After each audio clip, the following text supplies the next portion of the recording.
Chers amis, bonjour. Merci d'être fidèles à ce rendez-vous hebdomadaire. Alors, avant de commencer cette conférence consacrée à l'Irak, la grande erreur de l'Amérique, j'ai deux petites annonces à vous faire. L'une concernant Odeya. Vous savez que ces conférences sont gratuites, hein, ça a été le choix d'Odeya, et moi je fais ça bénévolement, qu'il n'y ait pas d'ambiguïté. Mais tout ça coûte un petit peu de sous à Odeya, si donc certains d'entre vous pouvaient avoir la gentillesse de contribuer financièrement, même à une hauteur modeste, ce serait très gentil pour Odeya, qui évidemment, par les temps qui courent, souffre économiquement, parce que vous vous doutez bien que les agences de voyage, leur chiffre d'affaires depuis 3 mois est égal à 0. Donc c'est pas facile pour eux. Donc c'était la première petite annonce que je voulais vous faire.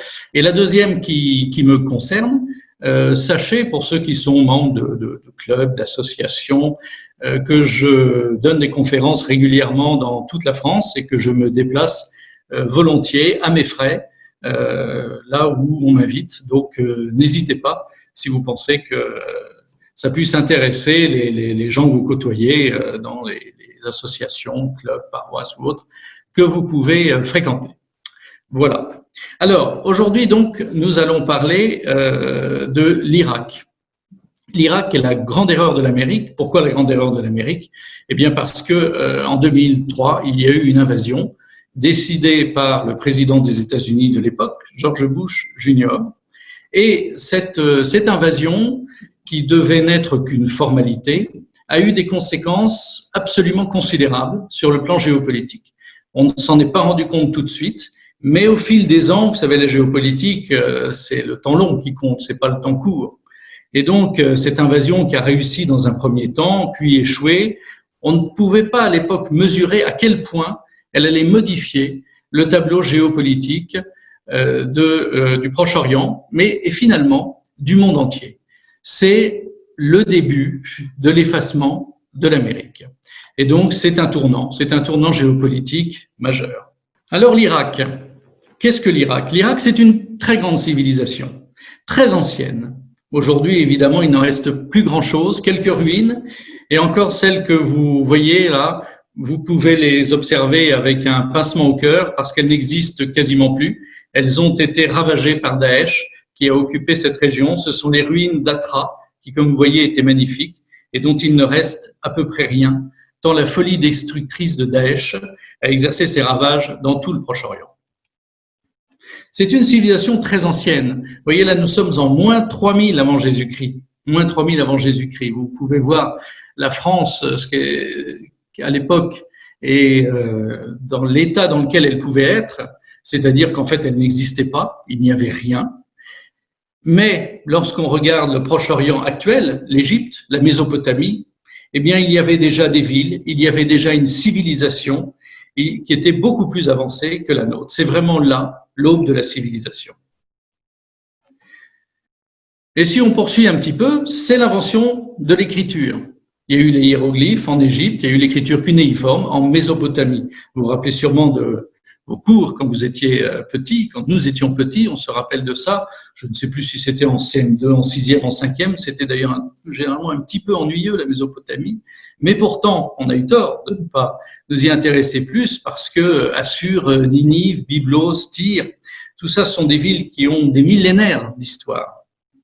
Et donc, la Mésopotamie, d'où issu directement l'Irak actuel, c'est vraiment un des berceaux de notre civilisation. Ensuite, toute cette région, on l'a vu avec la Turquie la semaine dernière, a été occupée par l'Empire ottoman. Il y a eu dans un premier temps les cavaliers d'Allah, les cavaliers arabes venus de l'Arabie saoudite actuelle, du désert d'Arabie, qui ont conquis toute cette région aux dépens de l'Empire byzantin. Et puis les Arabes eux-mêmes ont été ensuite dominés par les Ottomans, venus du nord, venus de l'Asie mineure, de la Turquie. Et donc pendant des siècles, toute cette région, la Syrie, la Jordanie, l'Irak actuel, le Liban actuel, et puis la Terre Sainte, la Palestine, ont été occupés par l'Empire ottoman. Cet empire, on l'a vu la semaine dernière, a été très dominateur dans toute la Méditerranée et sur une partie de l'Europe, sur tout le Proche-Orient, et puis il est entré en décadence. Et cette décadence va prendre fin avec sa disparition lors de la Première Guerre mondiale.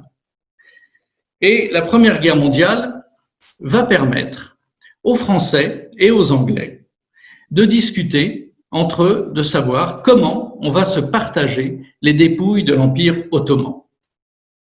Alors certains ont essayé de provoquer des révoltes arabes et de créer l'indépendance de certains pays. Laurence d'Arabie y contribuera beaucoup. Cet officier anglais qui, pour lutter contre la Turquie, allié des Allemands, je le rappelle, pendant la Première Guerre mondiale, va lever la révolte dans les tribus arabes en leur promettant l'indépendance. Promesse qui sera vite oubliée par le gouvernement anglais et par le gouvernement français. Et donc, en 1916, deux diplomates se rencontrent. Sykes pour l'Angleterre, un aristocrate très officier, très spécialisé sur les problèmes du Proche-Orient, et Georges Picot pour la France, diplomate également spécialiste du Proche-Orient. Il s'agit de savoir qui va dominer quoi. Alors, l'expression est restée fameuse, ils vont tracer une ligne dans le désert. Cette ligne que Daesh, après, essaiera de supprimer, et supprimera d'ailleurs, dans un premier temps, au moment de la proclamation de l'État islamique en 2014. On y reviendra tout à l'heure.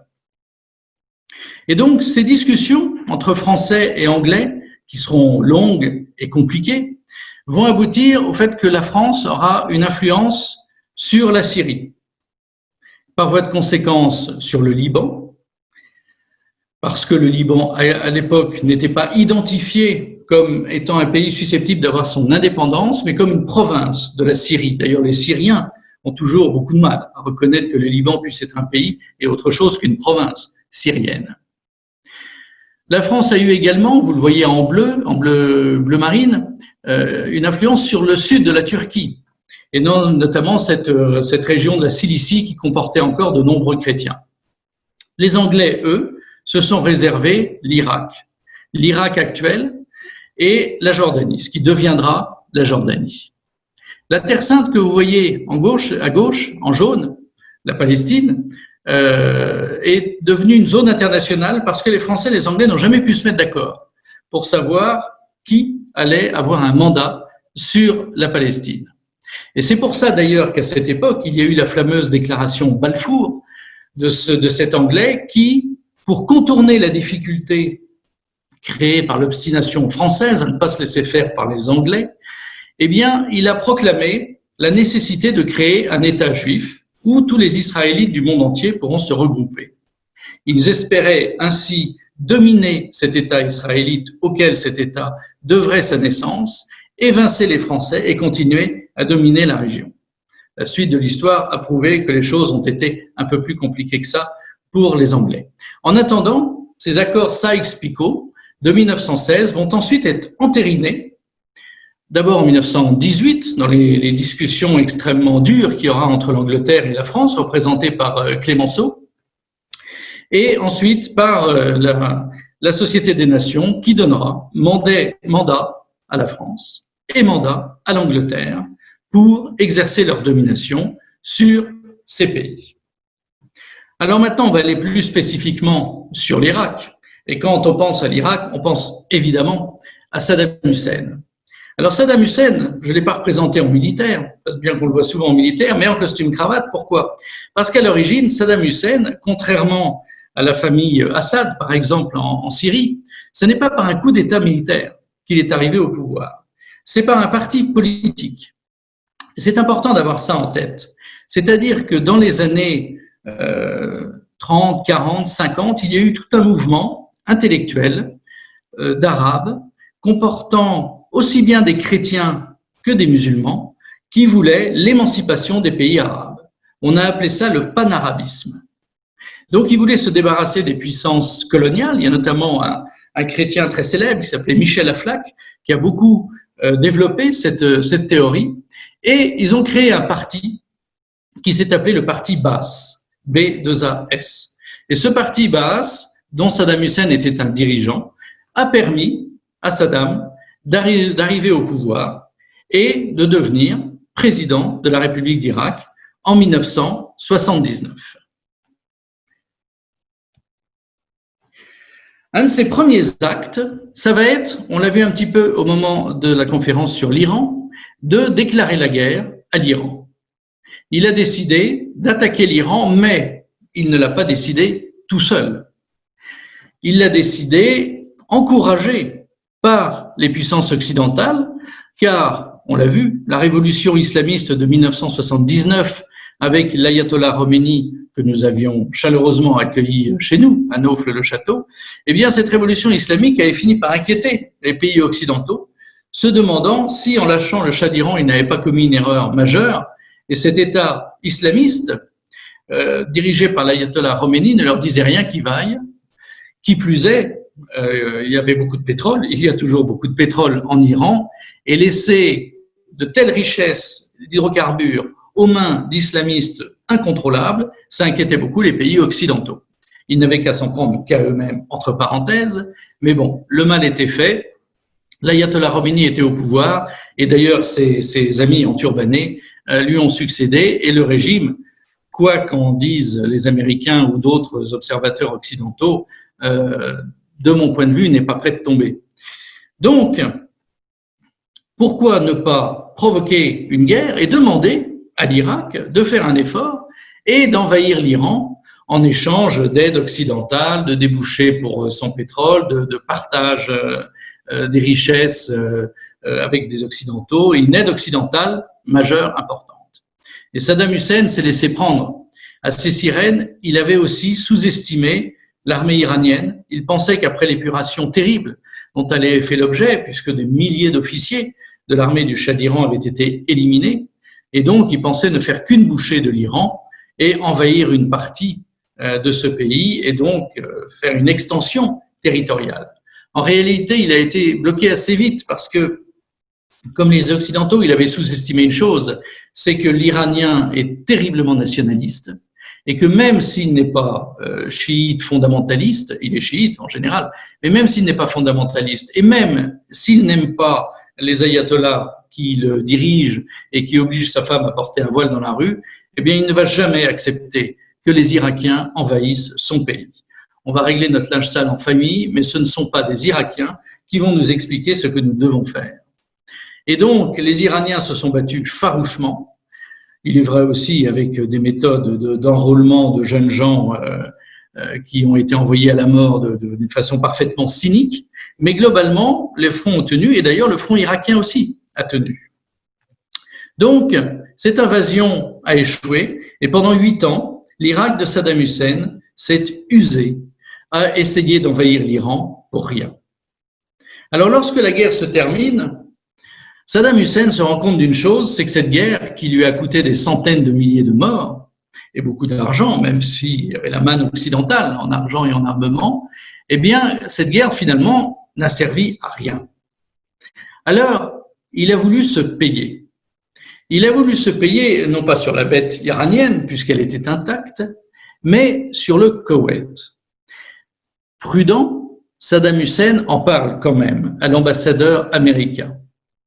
Il le convoque, il discute et il lui dit, voilà, moi tout de même, dans toute cette affaire, j'aimerais savoir si le Koweït, tout petit pays minuscule, mais plein de pétrole et donc plein de promesses, si je peux, il a dû le dire de façon un peu plus délicate, mais en gros, l'envahir et l'annexer. L'ambassadeur américain, comme tous les ambassadeurs, ne dit ni oui ni non, dit qu'il va consulter, mais que pourquoi pas. En tout cas, il ne ferme pas la porte. Et Saddam Hussein, imprudemment, prend cette non-fermeture de porte pour, finalement, un accord, un blanc-seing. Et il va envahir le Koweït. Et ça va être le début des ennuis. Vous voyez ces deux photos. La première, en haut, vous voyez, c'est l'allée, Koweït City, tout va bien. Les troupes irakiennes rentrent dans ce pays qui n'a pas d'armée, qui a très peu d'habitants et qui n'est juste qu'un gigantesque baril de pétrole. Ça ne devrait pas exister, d'ailleurs, le Koweït, en réalité. Et à gauche, vous voyez le retour. Et dans l'intervalle, il s'est passé quoi? Il s'est passé l'intervention américaine qui a ravagé l'armée irakienne. Ils ont un tout petit peu hésité. Ces Américains, se disant, bon, Saddam Hussein, l'Irak, qu'est-ce qu'on fait? Oui, mais le Koweït, c'est quand même, est-ce qu'on tire un trait sur le Koweït? Et comme toujours, c'est l'Arabie Saoudite et le Qatar, qui sont deux pays influents par leur richesse, qui sont des grands débouchés en armement, ce sont les plus grands acheteurs d'armes du monde. Et donc, c'est eux qui ont dit c'est inacceptable que ce Saddam Hussein envahisse le Koweït. Pourquoi l'Arabie Saoudite et le Qatar étaient si hostiles? Tout simplement parce que Saddam Hussein n'était pas un islamiste, ça n'était pas un fondamentaliste. Et donc, il n'était pas aimé. Bien sûr, il était musulman, sunnite, il allait à la mosquée. Bon, les Saoudiens auraient pu se dire, d'ailleurs, il est sunnite, on va en faire notre, on va accepter finalement ce dirigeant un peu trop laïque à notre goût, mais il est sunnite dans un pays majoritairement chiite. Or, vous savez que les Saoudiens et les Qataris sont des sunnites islamistes acharnés et détestent les chiites. Pour eux, c'est vraiment pire que tout. Ce sont des hérétiques qu'il conviendrait d'éliminer. Et donc, ils ont vu un petit peu trop à courte vue. Ils se sont dit vraiment, ce Saddam Hussein, ce n'est pas un bon musulman, et donc on ne peut pas accepter qu'il envahisse le Koweït, où nous aimons bien l'émir du Koweït, qui lui est un bon musulman. Donc ils vont faire pression sur les Américains, et les Américains vont se dire, après tout, puisque l'Arabie Saoudite nous le demande, par ailleurs, Saddam Hussein a fait beaucoup de déclarations anti-israéliennes, donc les Israéliens sont inquiets de cette puissance de l'armée irakienne, qui sort de 8 ans de conflit non gagnés, c'est vrai, mais où ils ont acquis quand même une expérience, ils ont des armes dernier cri, et donc les Américains décident de mettre fin à la plaisanterie, et pas n'importe comment. C'est-à-dire que le problème, c'est pas comme en Afghanistan, où il y a des montagnes partout. Là, c'était un grand désert. Et donc, vous imaginez bien que pour l'aviation américaine, ça a été le tir au pigeon, en quelque sorte, dans ce désert qui est devenu un cimetière de chars, le cimetière de l'arme blindée de Saddam Hussein.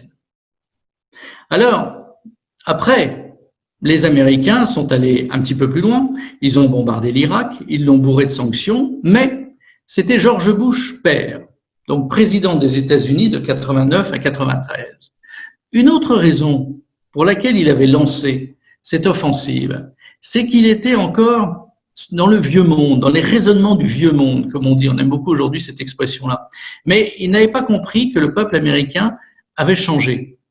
Donald Trump l'a très bien compris, c'est pour ça qu'il a été élu. Et George Bush, père, ne l'avait pas compris, et c'est pour ça qu'il a été battu en 93, malgré sa victoire nette et sans bavure. Parce que contrairement à la deuxième invasion de 2003 avec George Bush, fils, eh bien, cette première invasion, qui n'était pas vraiment une invasion, d'ailleurs c'est pour ça que ça a marché, avait parfaitement réussi. Les objectifs de guerre ont été atteints, l'armée de Saddam Hussein a dû évacuer le Koweït, son arme blindée a été détruite, vous rentrez chez vous, on va vous abreuver de sanctions pour vous apprendre à vous être mal conduit, et puis tout va bien.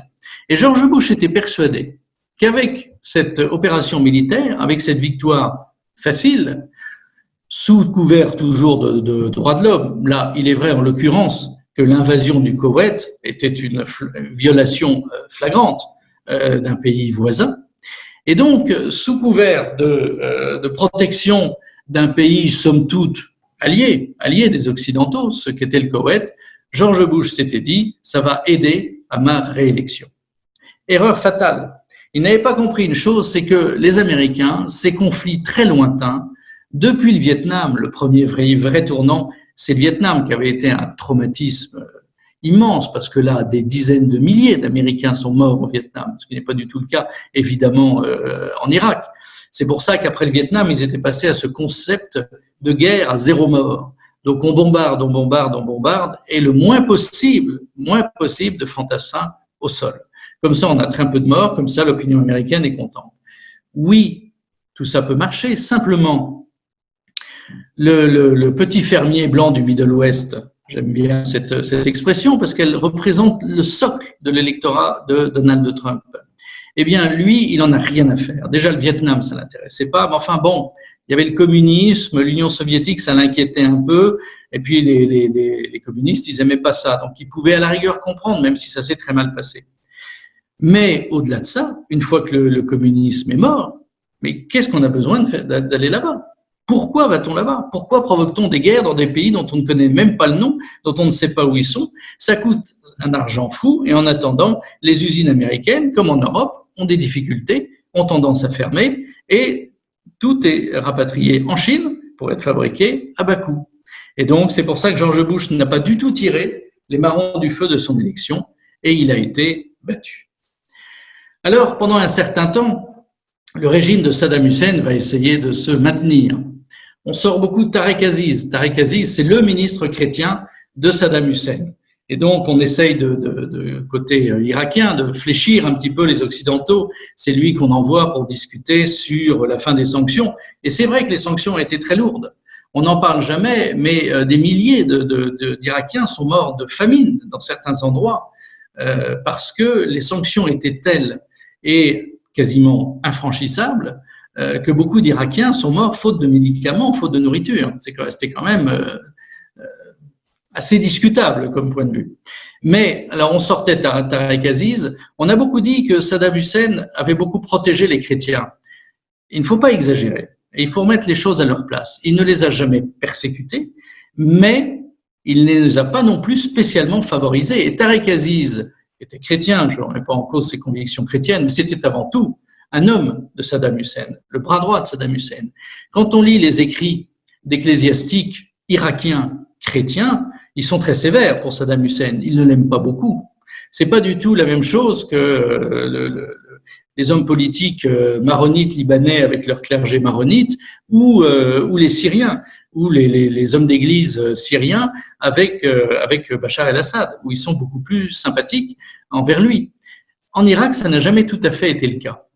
Donc, ce mythe de Saddam Hussein, protecteur des chrétiens, il faut pas trop, de mon point de vue, l'entretenir parce qu'il est très exagéré.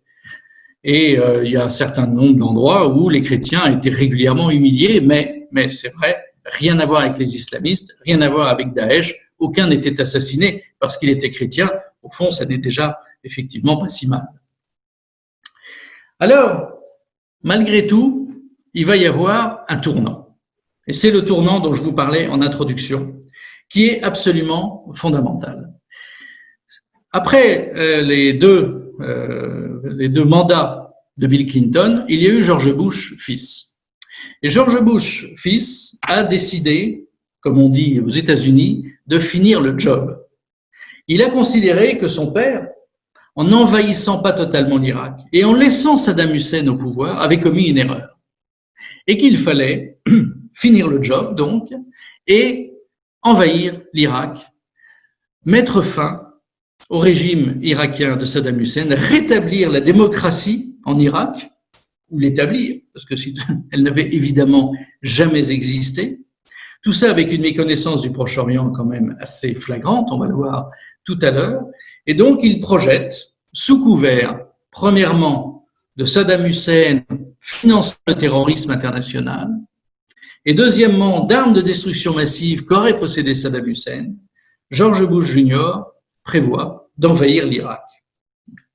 On est juste après, le 11 septembre, et donc ceci explique cela. Le 11 septembre 2001, comme vous savez, 4 Boeing, dont 2 s'écrasent sur les Twin Towers. C'est la grande humiliation du peuple américain. Et George Bush se dit, il faut faire quelque chose, il faut que je montre que je réagis. Alors, dans un premier temps, il envahit l'Afghanistan. Bon, c'était pas volé parce que l'Afghanistan hébergeait Al-Qaïda. C'est Al-Qaïda, vous savez, qui a fait le 11 septembre, et non pas Daesh qui n'existait pas. Donc Al-Qaïda, c'est le mouvement d'Oussama Ben Laden. Et donc ce mot d'Al-Qaïda que personne ne connaissait avant le 11 septembre va devenir célèbre dans le monde entier, et il est établi que Ben Laden, bien qu'il ait un peu voyagé, il est saoudien d'origine, il a été dans les Balkans, donné un coup de main aux islamistes bosniaques contre les Serbes, ça n'a dérangé personne. Et puis, il a été à cheval entre l'Afghanistan et le Pakistan. Pakistan, grand allié des États-Unis, qui a tranquillement hébergé pendant des années Ben Laden. C'est d'ailleurs là qu'il a été après assassiné par les forces spéciales américaines, et de très nombreux de ces hommes qui, armés par la CIA contre les Soviétiques, étaient dorénavant devenus riches et fort bien armés. Donc, cette opération Afghanistan, très bien, mais c'était une petite opération et en plus, ils ont raté Ben Laden. Alors, George Bush s'est dit, il en faut plus. Il en faut plus et au fond, en Irak, là, il y a un méchant. Et il y a un méchant à double point de vue. Il n'est pas aimé de mes alliés saoudiens et qataris. Il est détesté de mon allié, qui est plus que mon allié, qui est mon fils spirituel, Israël. Et donc, c'est l'occasion de remettre un pied au Proche-Orient, parce que c'est vrai que dans le sud, avec l'Arabie saoudite, on a un allié, on a des bases tout le long du Golfe Persique face à l'Iran, mais finalement, en regardant bien, le Liban, la Syrie, l'Irak, l'Iran, il y a là tout un croissant, eh bien, qu'on ne maîtrise pas. Or, il faut le maîtriser. Et donc, il faut qu'on remette un pied au Proche-Orient.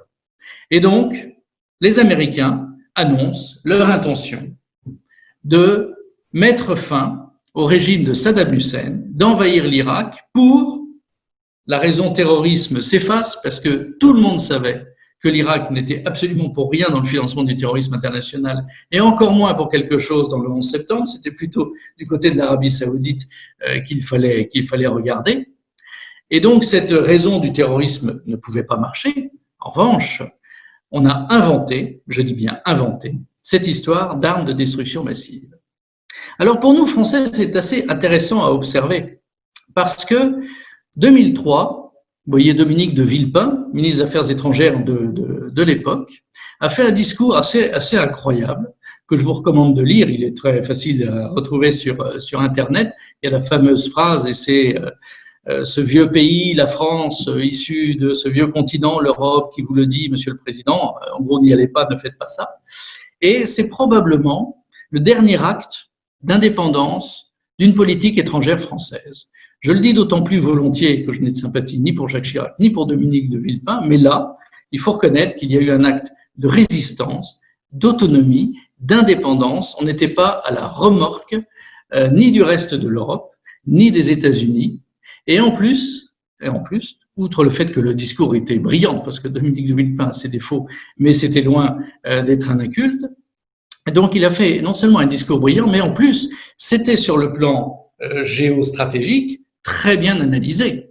Et quand il disait « vous allez apporter le chaos au Proche-Orient », c'est exactement ce qui s'est produit. Et donc, il y a ce fameux discours à l'ONU où il leur dit « n'y allez pas ». Et donc, la France n'acceptera pas de participer à cette opération qui se fera hors du parapluie de l'ONU. C'est très amusant d'ailleurs, vous savez, l'ONU, c'est amusant quand on reproche à Donald Trump de renoncer au multilatéralisme, c'est-à-dire à toutes ces organisations internationales, l'OMS, l'UNESCO, l'ONU, de ne plus s'intéresser à tout ça. Mais l'ONU, franchement, à quoi ça sert? Parce que si elle donne son accord pour une invasion américaine, tout va bien, on est content, on envahit le pays. Si elle ne donne pas son accord, les Américains y vont par le truchement de l'OTAN. Alors on se demande à quoi ça sert. Quoi qu'il en soit, Dominique de Villepin fait son discours, un discours brillant, qui est écouté par les Américains d'une façon qu'on pourrait qualifier d'assez maussade. Vous voyez George Bush à gauche qui a un air perplexe, et vous voyez au milieu la secrétaire d'État américaine, la brillante Condoleezza Rice, qui, on peut le dire avec euphémisme, fait quelque peu la tête. Pour la petite histoire, derrière George Bush, vous avez tout en haut à gauche cet homme moustachu qui fait également la tête, qui est Steve Bannon. Et cet homme a toujours été, côté américain, un des plus poussants en guerre. On va y revenir sur cette doctrine du changement de régime, cette doctrine d'intervention qui va conduire les Américains à de multiples interventions. Et c'est cet homme que Donald Trump, après, prendra comme conseiller et qu'il a renvoyé il y a quelques mois, car cet homme voulait également envahir l'Iran, après on va envahir l'Irak. Et comme Donald Trump n'avait pas du tout l'intention d'envahir l'Iran, il l'a remercié. Et alors le point d'orgue de ces débats à l'ONU, le point d'orgue, c'est ce pauvre général Powell. Colin Powell, c'était l'homme de la première invasion américaine. C'était un brillant général qui avait fait une carrière exceptionnelle et qui était le patron de l'armée américaine. Et donc ensuite, George Bush, fils, l'a pris comme conseiller, comme ministre, et c'est lui qui était chargé d'apporter les preuves de possession d'armes de destruction massive par l'Irak de Saddam Hussein. Et il y a ce spectacle ridicule, parce qu'il s'avérera par la suite que dans cette fiole qu'il brandit d'un ton, de façon aussi décisive, il n'y a rien. Tout était faux, tout était fabriqué. En fait, depuis des mois, la CIA inventait des preuves pour justifier l'intervention américaine. Et donc, cette petite fiole montrée par Colin Powell sera la fin de la carrière de ce pauvre Powell, lorsque tous les mensonges de cette manipulation assez unique dans le genre, fabrication d'armes de destruction massive par l'Irak, et on sort des petites fioles à l'ONU, l'Amérique, c'est là couvert de ridicule. Et c'est pour ça aussi que cette invasion de 2003 est un tournant. Parce que le peuple américain a parfaitement compris, au bout d'un certain temps, au début il y avait l'enthousiasme, et puis petit à petit le doute est venu, mais ces armes de destruction massive existent-elles? Et cette petite fiole, il y a quoi dedans? Enfin, qu'on nous montre autre chose qu'une petite fiole, qu'est-ce que ça veut dire? Eh bien, les enquêtes indépendantes de toute une série de journalistes du monde entier, petit à petit, ça a pris du temps, mais on fait grandir les doutes au sein du peuple américain. Et lorsque la vérité s'est fait jour, et lorsqu'on a su qu'il n'y avait aucune arme de destruction massive et que tout avait été inventé, le peuple américain, et ça on ne l'a pas assez dit, a été humilié. Il a été humilié, il aurait préféré qu'on dise, voilà, on va casser la figure à Saddam Hussein parce que c'est un tyran, point. Et puis nous, on veut s'installer là, c'est comme ça. Il aurait préféré qu'on lui tienne ce langage de vérité. Eh bien non, on a inventé, après l'avoir essayé de le faire passer pour un terroriste, on l'a inventé pour un fabricant d'armes de destruction massive, ce dont l'Irak était d'ailleurs parfaitement incapable.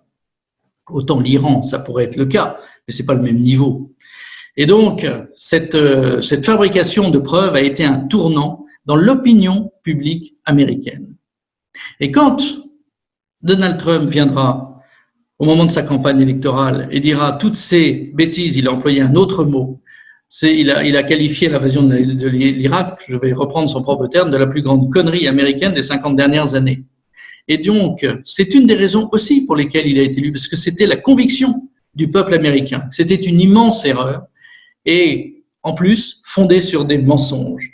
Alors, pour un pays qui s'est créé sur un sentiment religieux extrêmement fort, la Nouvelle Israël, les premiers immigrants venus d'Europe étaient des protestants extrêmement convaincus, extrêmement pieux, extrêmement religieux, et leur conviction, c'était de créer un nouveau pays qui serait consacré à Dieu. Et c'est un petit peu resté, c'est un peu édulcoré forcément au fil du temps, mais c'est un peu resté, c'est-à-dire nous sommes un pays béni de Dieu. Et donc, ce mensonge d'État a été très mal supporté par le peuple américain. Alors, vous avez dit, il y a toute une série de penseurs américains qui ont développé, c'est important de comprendre ça, c'est-à-dire que, vous savez, la géopolitique a ses intellectuels. Et aux États-Unis, il y en a eu plusieurs depuis le début du XXe siècle. C'est une science assez récente, d'ailleurs, la géopolitique. C'est au XIXe siècle que le mot a été employé. Et les premiers vrais géopolitologues, sont allemands et anglais. Et puis, il va y avoir 2 ou 3 Américains qui vont écrire des travaux intéressants et qui vont développer ce concept d'intervention nécessaire à l'Amérique. Et comme c'est nécessaire à l'Amérique, c'est nécessaire au monde. Il faut bien comprendre cette mentalité américaine qui consiste à dire nous sommes la plus grande nation du monde, nous sommes le pays le plus puissant, et par ailleurs, nous sommes un pays béni de Dieu. Et pour ça, nous avons un devoir. Et donc, ce devoir, c'est de rendre l'humanité meilleure. Et c'est pour ça qu'ils parlent souvent de démocratie, parce qu'ils sont pénétrés de cette idée que seule la démocratie est capable de rendre les gens heureux. Et ce modèle, ils veulent l'importer et l'imposer au monde entier. Donc, ils ont vaincu le communisme, pas par les armes, mais ils l'ont vaincu tout de même. Le communisme a fini par s'effondrer, ruiné, ne croyant plus en ces mensonges depuis déjà longtemps. Et donc, ce modèle, il faut le transporter partout, aussi bien dans les pays de l'Est qu'au Proche-Orient, en Asie, en Afrique, même si ça ne correspond absolument pas à la mentalité de ce pays, eh bien, on va le faire changer de mentalité. On va lui expliquer qu'il a tort. Et un des derniers intellectuels américains très connus, c'est lui, d'origine polonaise, comme son nom l'indique, Brzezinski, qui lui va développer ce concept d'intervention nécessaire, de changement de régime. Nous avons le droit de changer un régime quand ce régime est immoral. Alors oui, mais ça va très loin. Alors en réalité, on a le droit de changer un régime quand il est contraire aux intérêts de l'Amérique. Oui, mais alors ça commence où? Ça s'arrête où? Mais toute cette théorie a été développée sous Carter, puis sous Clinton, et George Bush était très influencé par ces intellectuels qui lui disaient il faut intervenir. Donc c'est pour ça que Clinton est intervenu dans les Balkans. On pourrait se dire un démocrate un peu gauchisant comme Clinton, vraiment faiseur de guerre, tout à coup il veut bombarder les Serbes pour installer des Bosniaques à la place. Oui, il y avait toute une géostratégie derrière particulièrement perverse. Il s'agissait en fait de réduire à néant un allié de la Russie, parce qu'ils étaient toujours dans cette idée, et ils sont toujours dans cette idée que la Russie reste l'ennemi numéro un. Eh bien, ce concept de guerre nécessaire, d'intervention, à ce moment-là, c'est Brzezinski qui développe le plus. Il a écrit plusieurs livres où il explique ça d'une façon mais très claire, c'est limpide. Si vous voulez en savoir plus, vous achetez un ou deux livres de Brzezinski, il explique tout. Et il ne s'en cache mais absolument pas. Et c'est donc dans ce concept, dans cette idée que l'Amérique lance son aviation qui, évidemment, ne fera qu'une bouchée de l'armée irakienne. Donc, l'invasion a été, en 2003, extrêmement facile. Un petit épisode comme ça, pour nous détendre en passant. Le musée de Bagdad, qui était un très beau musée, parce que forcément, on est en Mésopotamie, vous vous rappelez. Et donc, il y a des vestiges mésopotamiens de plusieurs millénaires. Vous voyez à droite, c'est cette admirable sculpture d'un lion dévorant un homme et qui figurait sur le trône d'un des rois mésopotamiens. Et à gauche, vous avez le pillage du musée de Bagdad avec un soldat américain qui, décontenancé, regarde ça. Ce qui est très intéressant quand on creuse le pillage du musée de Bagdad, il a été parfaitement organisé par les Américains. C'est ça qui est incroyable. Et je vous assure que c'est vrai, ce n'est pas du complotisme ce que je vous fais. L'armée américaine était à 2 pas du musée. Il y avait des chars qui étaient en position pas loin et le pillage a eu lieu le plus tranquillement du monde avec des hommes de main qui sont arrivés par dizaines, qui ont dévalisé ce musée. Et ensuite, pendant des années, on a retrouvé partout, dans le monde entier, mais notamment beaucoup aux États-Unis, des vestiges qui, pour certains, n'avaient pas de prix, issus de ce pillage du musée de Bagdad. Et la plus grande église évangélique américaine a été compromise dans ce scandale. Ça a fait un drame aux États-Unis, parce que là aussi, le pays qui est censé donner l'exemple et qui pille le musée du pays qu'il vient d'envahir, on dirait, après tout, la frise du Parthénon se trouve bien au British Museum, parce que Lord Elgin a volé les frises du Parthénon. Mais là, c'est un État qui a institutionnalisé cela. Et donc, lorsque l'Église évangélique américaine va inaugurer son grand musée des différentes civilisations du monde entier, eh bien, quand des experts vont arriver et vont dire ça vient du musée de Bagdad, il va falloir qu'ils rendent tout piteusement et tout est reparti au musée de Bagdad. Il y a même un journaliste américain qui s'est fait prendre à l'aéroport avec dans ses poches des statuettes mésopotamiennes. Il y avait un immense trafic qui était né. Bon, c'était une petite parenthèse et donc l'histoire vaut la peine d'être contée. Alors, les ennuis vont ensuite commencer pour nos amis américains. Le patron de l'Irak, c'est lui, Paul Bremer.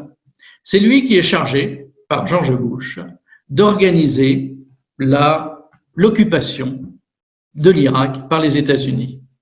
Alors, que font-ils? Ils font d'abord une erreur majeure, immense, que nous allons tous, nous aussi, payer très cher. Ils vont licencier les vaincus. Ils vont en fusiller un certain nombre.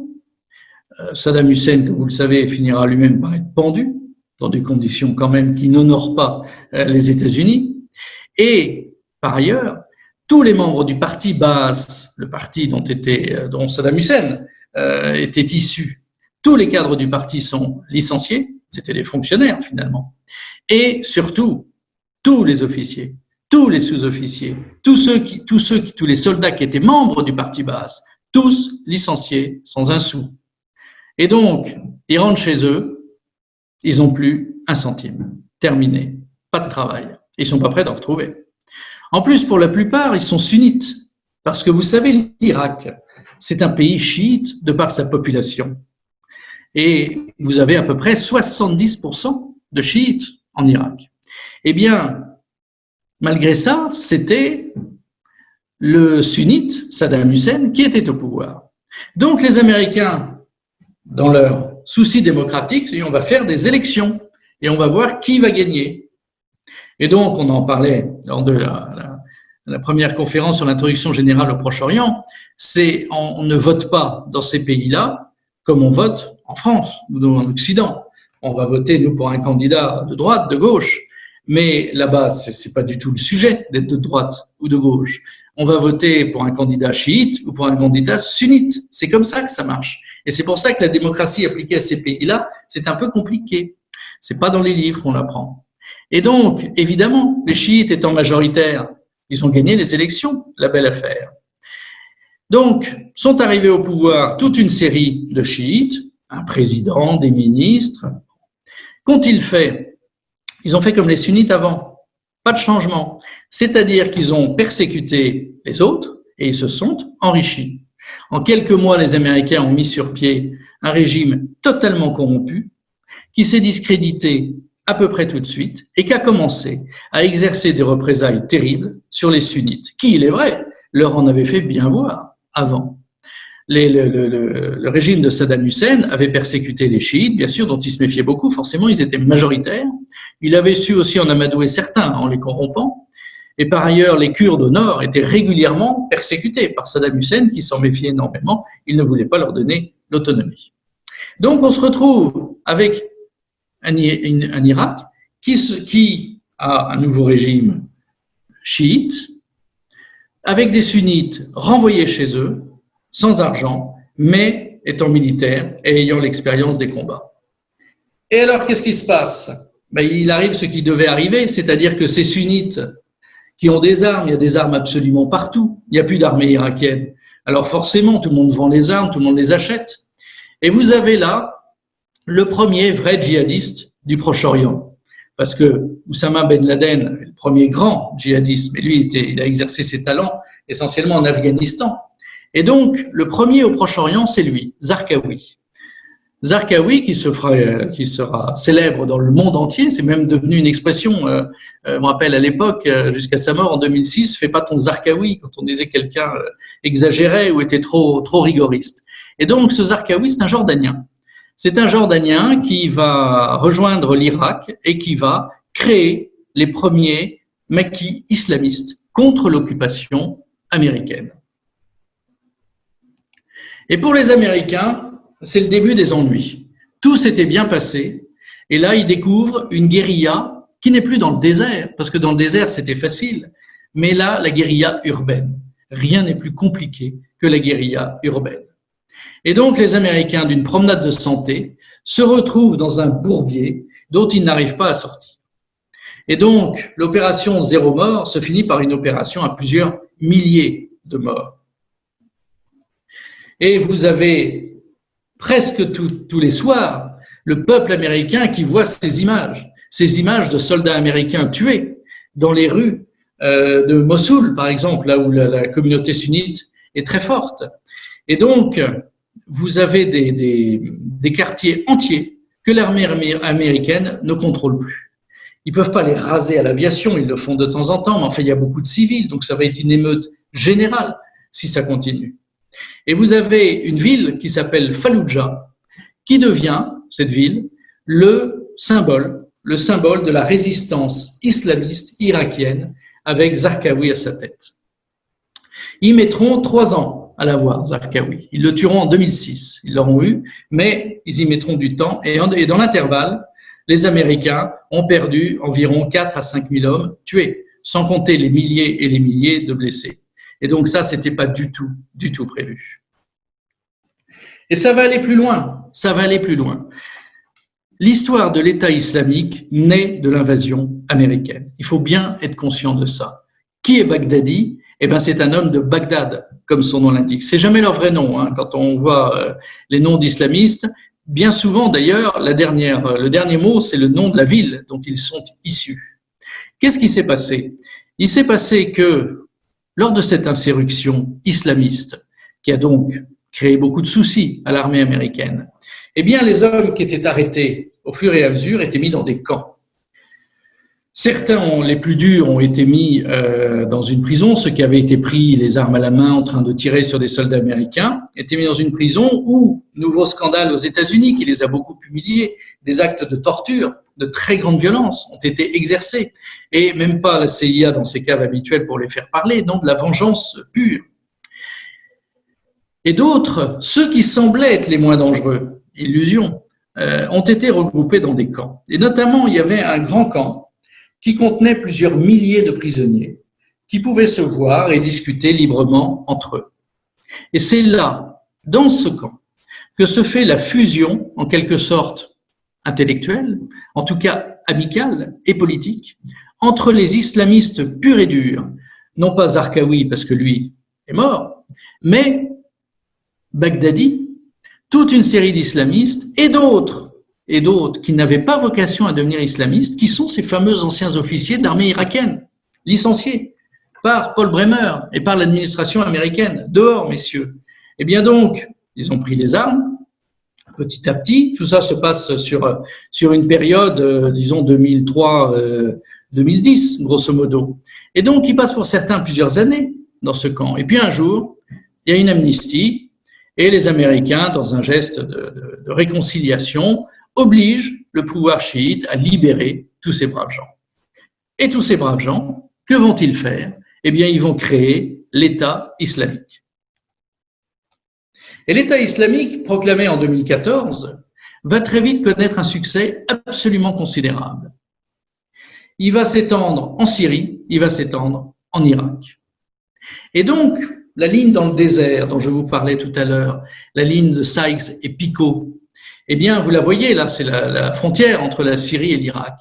Symboliquement, en fait, géographiquement, il n'y avait pas grand-chose. Il y avait un petit fossé, des petits monticules, c'était de toute façon une passoire, cette frontière. Eh bien, cette frontière, ils vont symboliquement l'effacer. Ils vont faire passer des bulldozers sur les petits monticules et ils vont proclamer l'État islamique du Levant, avec objectif Syrie, Irak, en effaçant les frontières, pour restaurer le califat. Il faut bien comprendre ça, l'État islamique, c'est la restauration du califat, car depuis la chute de l'Empire ottoman, les musulmans sont orphelins d'un califat, c'est-à-dire d'un pouvoir temporel, c'est-à-dire d'un territoire qui va s'étendre, qui doit s'étendre sur les ruines de l'ancien Empire ottoman. Et c'est particulièrement important d'avoir l'Irak qui, dans leur esprit, n'existe pas vraiment, et la Syrie, parce qu'en Syrie, il y a Damas, et que Damas était la grande capitale de cet empire musulman, mais Bagdad l'a été aussi. Tout le monde connaît le califat de Bagdad, et après, ça a été le califat de Damas. Ce sont donc deux grandes villes symboliques, mais qui s'appellent Syrie ou Irak, peu importe. Ce qu'il faut, c'est qu'il y ait là-dessus la charia, la loi musulmane qui s'applique.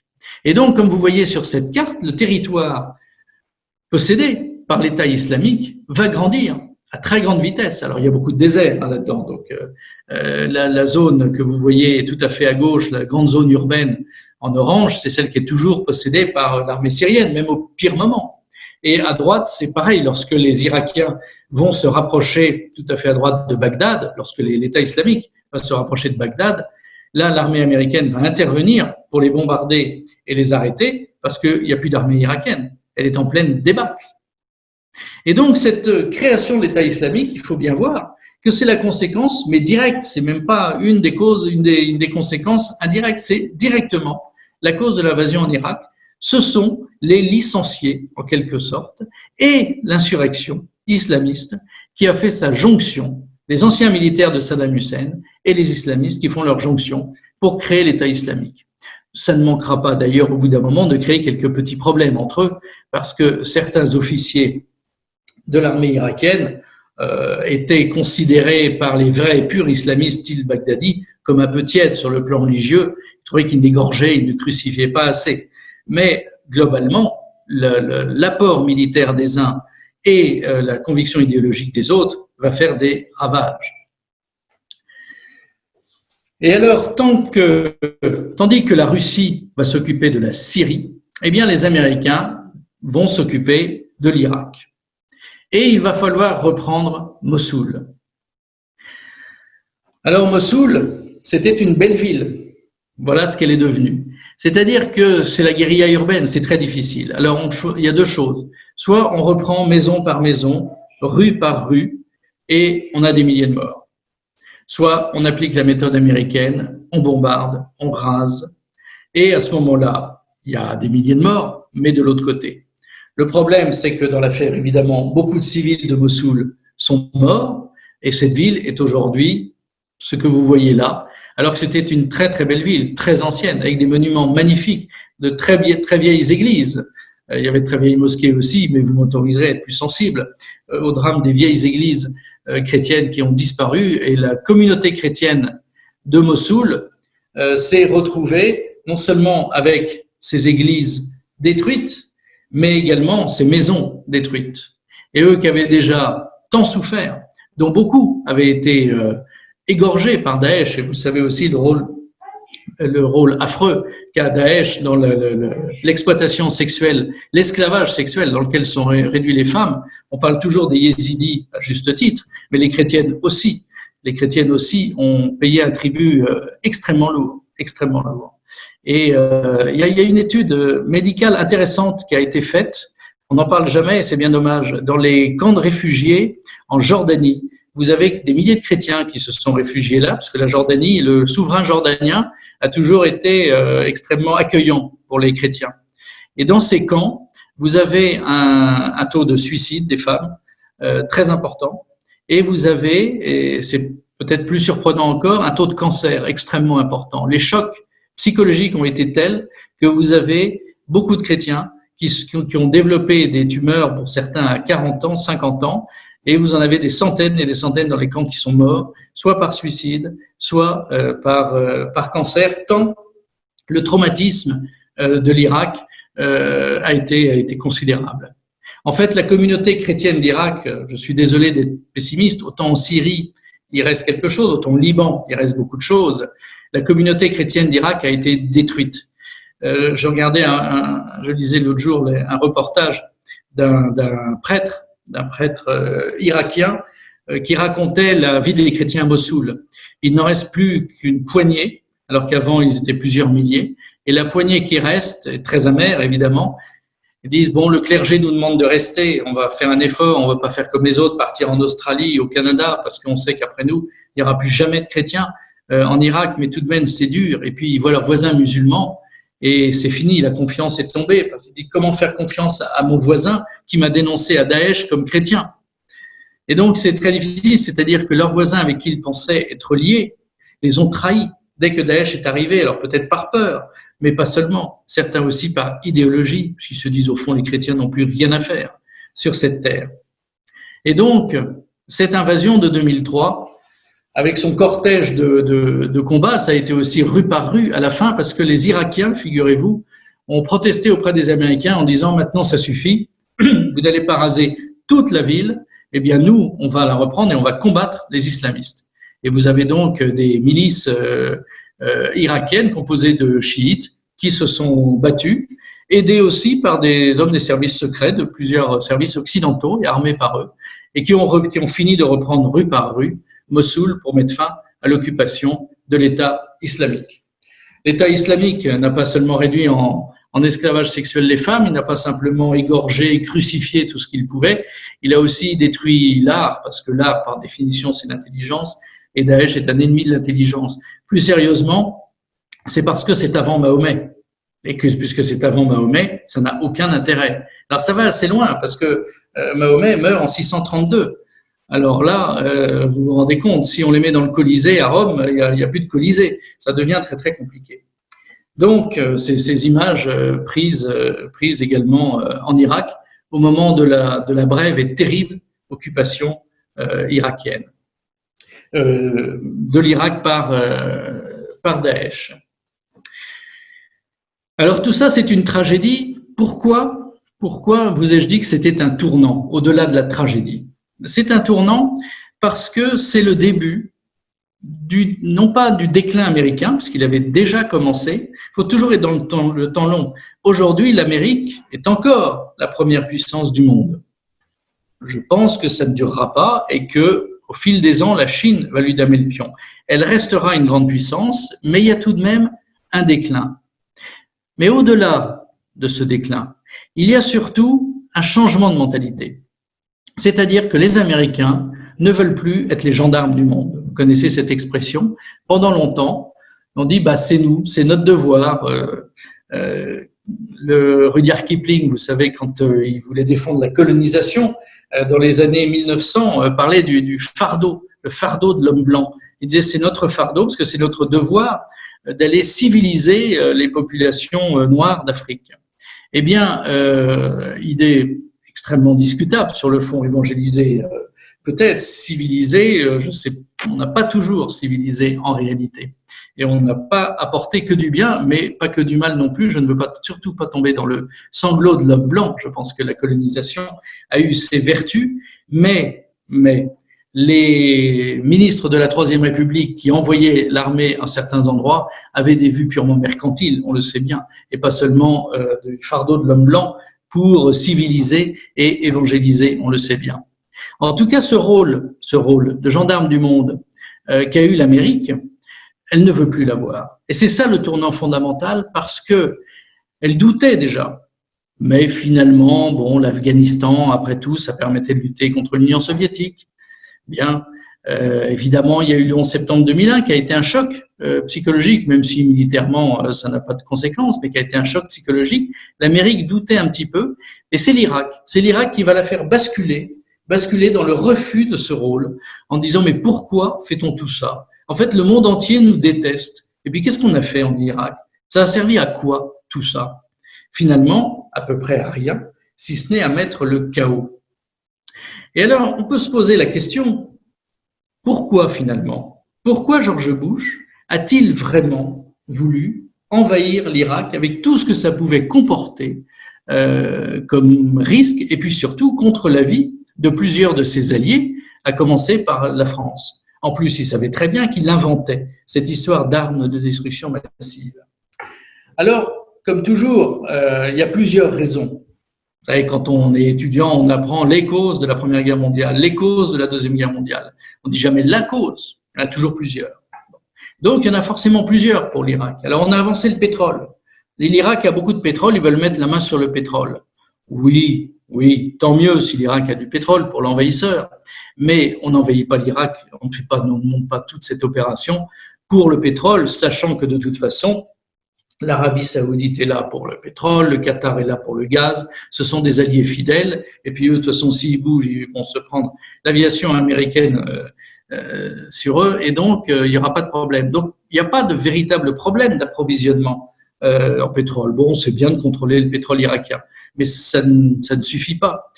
Et puis, il faut rétablir la démocratie. Oui, mais ça, c'est quand même aussi un petit peu auparavant. Plus sérieux, on détruit un pays à peu près stable et un dictateur dangereux que Israël déteste. Ça, c'est une réalité qui a compté aussi. C'est-à-dire que le lobby israélite aux États-Unis, qui est extrêmement puissant, a beaucoup poussé à cette invasion.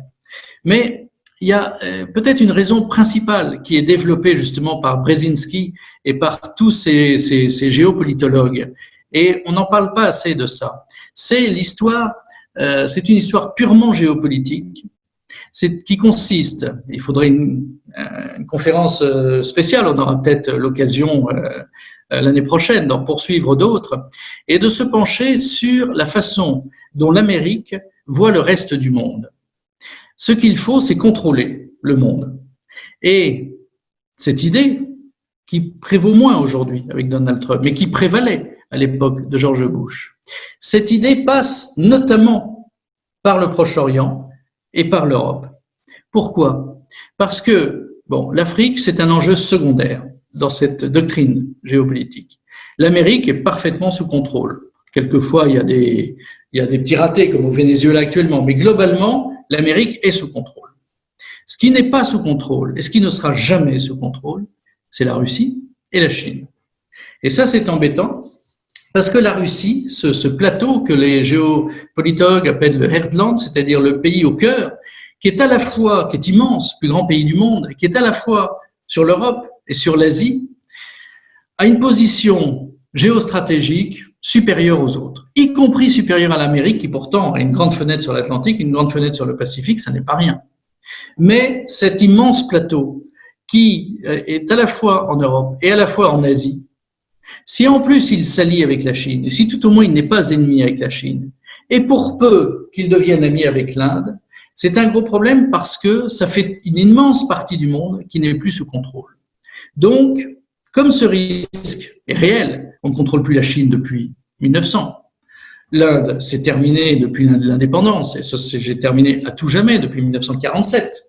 Et la Russie, même avec la chute de l'Union soviétique, même si Bill Clinton a essayé de devenir copain avec Boris Eltsine, et même si Eltsine a lâché beaucoup de pays leur permettant d'avoir l'indépendance, le cœur de la Russie ne bougera pas. D'où d'ailleurs les torrents de haine contre Poutine, parce que c'est le renouveau de la Russie, et donc ça déplaît souverainement aux États-Unis qui préféraient l'anarchie de Boris Eltsine. Eh bien, l'Europe occidentale est à peu près contrôlée, et ensuite, il ne faut pas que le reste de la ceinture, en quelque sorte, qui part de l'Europe et qui finit jusque vers l'Inde, il ne faut pas que le reste de la ceinture ait trop de trous et qu'il ne soit pas sous contrôle. D'où l'immense intérêt que les Américains ont porté aux Balkans. On se demande parfois pourquoi, mais c'est pour ça. C'est pour ça parce que France, Allemagne, Italie, Espagne, tout ça, ça va très bien. Tant qu'il y a l'Union européenne, c'est parfait. Mais par contre, les Balkans, c'est compliqué. La Russie n'est pas loin. Les Serbes sont orthodoxes. Ils sont très russophiles. Donc, c'est un petit peu compliqué. Et puis, tous ces pays d'Europe de l'Est, c'est embêtant. Donc, vite, on les fait intégrer dans l'Europe. Ça tombe bien, la Pologne est russophobe. Ça va bien marcher. Bon, les Hongrois, ils se tiennent pas très bien, mais au moins, ils sont dans l'Europe. Donc, ils peuvent pas aller non plus trop loin. On contrôle un peu. À un moment donné, on ne contrôle plus les Balkans, donc on intervient dans les Balkans. Et à un moment donné, la ceinture du Proche-Orient dont je vous parlais, Liban, Syrie, Irak, Iran, on ne contrôle plus rien. Et donc ça, c'est une excellente raison. Cette raison a échoué, puisqu'aujourd'hui, la présence américaine en Irak est assez faible. Elle va devenir symbolique au fil du temps. Mais vous voyez, c'est ça l'idée. Et c'est pour ça, si vous poursuivez cette ceinture jusque vers l'Inde, sachant que l'Inde échappe aux États-Unis, eh bien, vous arrivez au Pakistan et à l'Afghanistan. D'où l'immense intérêt que les Américains ont toujours eu pour l'Afghanistan. On pourrait penser ce pays de cailloux et de montagnes, mais quel est l'intérêt? Eh bien, il est là l'intérêt. C'est un intérêt géostratégique, géopolitique, géographique même. Et puis un petit peu plus loin, vous avez qui? Vous avez le Pakistan. Alors le Pakistan, c'est une histoire extraordinaire parce que le Pakistan, c'est vraiment le pays qui a financé le terrorisme international comme personne. Ce sont pratiquement les pires de tous. Eh bien, le Pakistan, les Américains ont toujours été d'une immense indulgence avec le Pakistan. Pourquoi? Parce que c'est l'ennemi juré de l'Inde et que l'Inde est quand même plus dans le camp de la Russie. Et un jour sera dans le camp de la Chine. Ils se disputent beaucoup en ce moment, mais on sait bien que ça n'est pas si grave. Et que cette histoire d'alliance, les fameux BRICS, où on retrouve alliés la Chine, la Russie, l'Inde, et puis le Brésil, accessoirement, c'est pour ça que l'élection de Bolsonaro, très américanophile, était une très bonne nouvelle pour les États-Unis. Eh bien, l'alliance, malgré tout, Russie, Chine, Inde, c'est un très grand danger. Et donc, on a tout passé au Pakistan, alors qu'il était pourtant un des protagonistes principaux du financement du terrorisme international. Voilà le fond de l'affaire. Voilà pourquoi les Américains se sont autant intéressés aux Balkans et au Proche-Orient, et au Pakistan, et à l'Afghanistan. On a en quelque sorte la clé de l'affaire avec l'affaire irakienne. Alors, pauvre Irak, a-t-elle un avenir dans cette configuration? Eh bien, je termine par cette photo d'une manifestation, figurez-vous, patriotique irakienne. Et c'est la première. C'est-à-dire que les Irakiens, qui sont très majoritairement chiites, ont fait l'automne dernier de très grandes manifestations qui ont été réprimées dans le sang. Il y a eu des milliers et des milliers de morts. Et que scandaient-ils, ces manifestants? Ils scandaient Amérique dehors. Bon, ça, c'est pas très nouveau. Mais encore que les chiites doivent leur pouvoir aux Américains, on pourrait penser que non, ils en ont assez de l'occupation américaine. Mais surtout, l'Iran dehors. Alors ça, c'est tout à fait nouveau. Des grandes manifestations de chiites, sont toujours des chiites qui manifestent, parce que les chrétiens, malheureusement, il n'y en a quasiment plus. Et les sunnites, ils sont tellement compromis avec Daesh que quand ils sortent, il leur arrive souvent des mauvais sorts. Et donc, les sunnites qui même étaient favorables à ces manifestations n'ont pas osé y participer. Donc, ce sont des manifestations chiites où on dit l'Iran dehors. L'Iran, le grand-père chiite, en quelque sorte, le plus grand pays du monde chiite. C'est-à-dire que là, on a assisté à l'automne dernier, ça a été noyé dans le sang, mais ça reviendra. On a assisté aux premières grandes manifestations patriotiques irakiennes. Et en cela, moi, je trouve que c'est une bonne nouvelle, parce que tous ces pays qui manipulent d'autres pays, ça n'est source que de conflits, de malheurs et de guerres. Et que l'Irak puisse essayer de reconquérir, même si les chrétiens, malheureusement, il est peut-être trop tard pour eux, mais après tout, il en reste quand même quelques dizaines de milliers. Et puis, il reste un clergé très courageux et très actif. Et rien que pour ça, ce serait mérité que l'Irak puisse avoir un avenir, mais pour ça, effectivement, il faut qu'elle supprime, en quelque sorte, qu'elle se débarrasse de l'influence américaine, ce qui est bien en cours, et de l'influence iranienne, ce qui sera beaucoup plus difficile, évidemment. Merci pour tout. On se revoit donc la semaine prochaine pour la dernière conférence sur la Libye. La Libye, ne croyez pas que ce soit secondaire, la Libye, bien qu'on quitte un peu le Proche-Orient pour l'Afrique du Nord, mais c'est fondamental. C'est aujourd'hui que les Turcs ont mis pied en Libye, que les Russes y sont également, les Occidentaux regardent tout ça. Et donc, c'est très important ce qui se passe en Libye aujourd'hui. La Libye est devenue, sur le plan géopolitique, un enjeu absolument fondamental. Et donc, je compte sur votre présence amicale la semaine prochaine, mardi 18h, pour parler de la Libye. Merci beaucoup, merci de votre fidélité et à la semaine prochaine.